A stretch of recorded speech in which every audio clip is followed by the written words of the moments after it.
Somewhere in London right now, tourists are taking photos outside a department store without realizing they're standing on foreign soil, financially speaking. Harrods, owned by Qatar. Keep going! A meaningful stake in Barclays Bank, a significant slice of Volkswagen, an ownership position in the Empire State Building, one of the most famous football clubs in Europe, Paris Saint-Germain, effectively run by the Qatari state. Now here's the part that should stop you. The country behind all of this is smaller than Connecticut.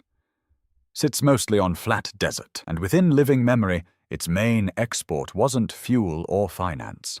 It was pearls, harvested by hand, by divers who risked their lives for a trade that was already dying before oil ever entered the picture. This is the story of how Qatar went from a small pearling and fishing economy to owning meaningful chunks of the Western world's most recognizable institutions in roughly 2 generations. And underneath the glossy skyline sits a set of mechanics that are far stranger and far more precarious than the wealth suggests. Here's why this story matters right now, in a decade where the entire global economy is quietly asking the same question. What happens to a fortune built on fossil fuels when the world stops needing fossil fuels quite so badly? Qatar is arguably the single clearest test case on Earth for that question, and the answer is still being written in real time. So let's go back to the beginning, because the starting point genuinely was that modest. Through the early 20th century, Qatar's economy revolved almost entirely around pearl diving in the Persian Gulf. Then, in the 1920s, Japan figured out how to cultivate pearls artificially, and the market for natural pearls collapsed almost overnight. Qatar, along with several of its neighbors, was left with an economy that had just lost its primary reason for existing. Oil was discovered in the late 1930s, and by the 1950s, it had become the backbone of the economy. That alone made Qatar comfortably wealthy by regional standards. But oil wasn't the real story. Oil was the appetizer. The real transformation came from something sitting quietly offshore, discovered in 1971, that almost nobody outside the energy industry paid attention to for another 2 decades. The North Field, the single largest natural gas reservoir on the planet, shared beneath the Gulf waters between Qatar and Iran. For years developing, it wasn't seen as an urgent priority.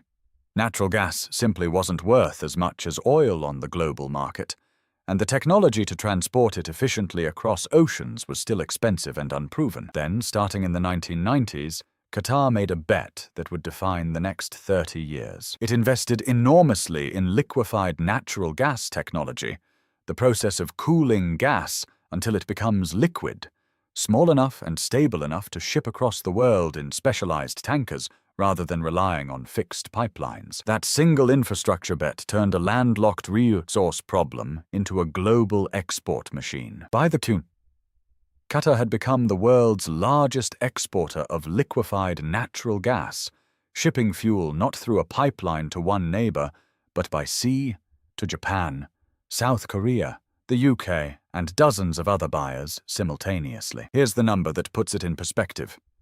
Qatar's population sits around 3 million people. Its gas exports alone generate revenue in the tens of billions of dollars every year. Divide that wealth across a population that small, and you get one of the highest income per person figures anywhere on Earth, regularly ranked among the top handful of nations globally. But raw export revenue is only step 1. Step 2 is what actually built the empire of foreign holdings, and this is where the mechanism gets genuinely clever. Rather than simply spending its gas revenue as it arrived, Qatar funneled a significant share of it into a sovereign wealth fund, the Qatar Investment Authority, established in 2005. Its job wasn't to sit on cash. Its job was to convert a resource that would eventually run out into assets that, in theory, never would. Real estate, equity stakes in global banks and automakers, stadiums, hotels, football clubs, media companies. The Qatar Investment Authority now manages several $100 billion in assets spread across the world, deliberately diversified away from the one thing that built the fortune in the first place: gas. It's a remarkably rational strategy on paper. Take a depleting resource, convert it into permanent global capital before the resource itself becomes worth less. Now here's the uncomfortable math sitting underneath the glossy headlines. Almost none of the labor that built modern Qatar's stadiums, skyscrapers and infrastructure was performed by Qatari citizens. Foreign migrant workers, primarily from South Asia and parts of Africa, make up the overwhelming majority of Qatar's total workforce, well above 90% by most estimates. Qatari citizens themselves make up only a small fraction of the country's total population, closer to 1 in 10 people living there. For years, that migrant workforce operated under a system called kafala, which tied a worker's legal status directly to a single employer, making it extraordinarily difficult to change jobs, leave the country, or challenge unsafe conditions without an employer's direct permission. Around the build-up to the 2022 FIFA World Cup, which Qatar spent an estimated $200 billion hosting, far more than any previous host nation, international investigations documented thousands of migrant worker deaths connected to the country's rapid construction boom, along with widespread reports of unpaid wages and unsafe working conditions. Qatar has since introduced labor reforms, loosening some kafala restrictions and introducing a minimum wage. Rights groups broadly agree the reforms are real, and broadly agree enforcement remains inconsistent. There's an irony sitting quietly inside all of this. A country using its enormous wealth to buy prestige, world-class stadiums, a Western football club, one of the most watched sporting events on the planet, built much of that prestige on the backs of workers who will likely never share in the fortune those projects were funded by.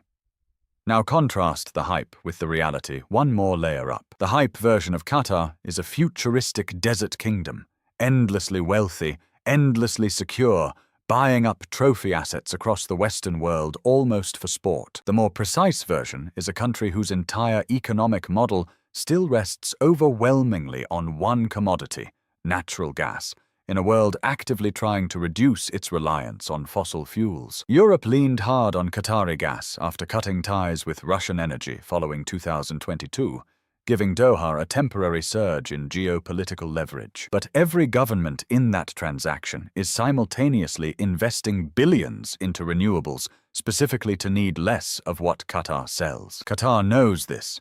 It's precisely why the Sovereign Wealth Fund exists, why the country has poured money into finance, tourism, sports, and media rather than gas alone. The state's own long-term planning document even names economic diversification as the central goal for the coming decades. And there's one more test the country already passed, worth remembering. In 2017, Saudi Arabia, the UAE, Bahrain, and Egypt suddenly cut all ties with Qatar, closing borders, airspace, and shipping routes in an attempt to isolate the country diplomatically and economically. Qatar responded by rapidly building new supply chains, famously flying in thousands of dairy cows to build a domestic milk industry almost overnight, and leaning harder into its gas relationships with buyers further away. The blockade lasted nearly 4 years, and ultimately achieved little beyond proving Qatar's wealth could absorb serious geopolitical shocks. That resilience is real. It's also a reminder of exactly how much financial cushion it took to survive an isolation campaign most nations couldn't have weathered at all. So zoom out, because the bigger implication here goes well beyond one small peninsula in the Gulf. Qatar represents one of the most extreme experiments in modern economic history, taking a single depleting natural resource and attempting to convert it, deliberately and rapidly, into permanent global influence before the resource loses its value. If it works, Qatar becomes one of the few petrostates that successfully outlives its own oil and gas. If it doesn't quite work fast enough, the country risks becoming spectacularly wealthy today and considerably more vulnerable tomorrow, once the world needs its main export significantly less than it does right now, which leaves the uncomfortable question hanging over the entire story.